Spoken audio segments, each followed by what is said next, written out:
I think there's something profound going on with Chinese growth. I just don't think that anything really changed over the Christmas or the New Year's break. I think that the slowdown that's going on in China is structural, as Jane pointed out. I think there are huge implications for anyone that was planning on getting rich selling oil or coal or iron ore to China in coming years, because whilst the level of fixed asset investment in China is still continuing to increase, it's increasing at a far slower rate right now than it has in years past. And the biggest problem that China faces is too much debt and too much spare capacity. And I think that's the rub. The solution to if the problem is too much debt, too much spare capacity, then the solution is slowing down the rate of credit formation growth and slowing down the rate of fixed asset investment growth. But those kind of headlines aren't read by the market well. Equity markets don't tend to like a deceleration in levels of activity in physical markets. And I think that's a lot of the friction that you're seeing right now. But in many ways, that the housing market's the perfect example in China. You can't worry about ghost cities in the middle of China and simultaneously worry about housing starts being down 18% year on year, because one is the solution to the other.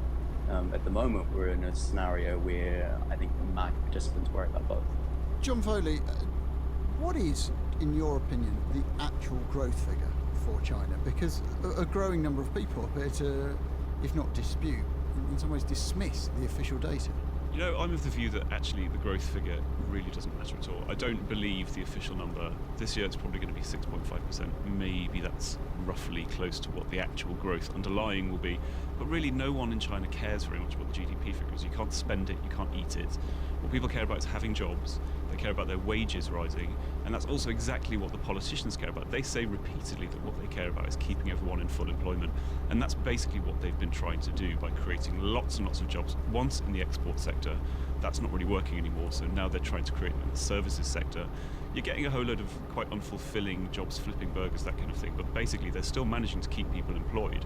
And as long as they can do that, they'll avoid the kind of cataclysmic, destabilizing unrest scenario that people have always seen as coming one day to China. It's not coming yet. But that growth figure is much lower, certainly, than the official number, but what it really is doesn't matter at all. And on that note, and on the lovely use of the word cataclysmic, we shall leave things. Thank you all very much indeed. You were hearing there from John Foley from Reuters Breaking Views, and also from Michael Parker from Bernstein, and of course from Jane Foley from Rabobank. Thank you very much to all of you. Well, global investors clearly nervous there, as we saw from the effect of yesterday's share price falls. Market watchers always trying to spot the trends. Who better to talk about an unsettled time than Una MacDonald, expert in international financial regulation, former MP, and of the author of a book that came out very recently called Lehman Brothers, A Crisis of Value, looking into the collapse of the US bank, which of course triggered the last financial crisis. Una MacDonald, morning to you. Good morning. You see echoes of the run-up to Lehman. We've talked about the China crisis and also the growth of personal debt here in the UK. I think to see the possible sources of further problems, you should be looking at the USA. Because that's where the financial crisis started, and it really started with the notion of affordable housing. And to make sure that everybody could buy their own home, you abandoned any sensible underwriting standards. That is beginning to creep in again, and that is something that you have to watch.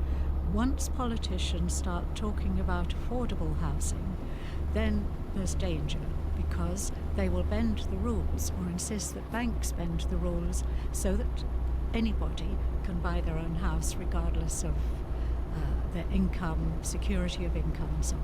We're supposed to have regulators to stop things like this happening, aren't we?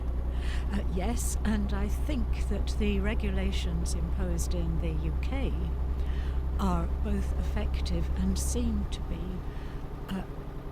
be holding down any sort of drift towards affordable housing. There are one or two limited schemes, but they are limited schemes.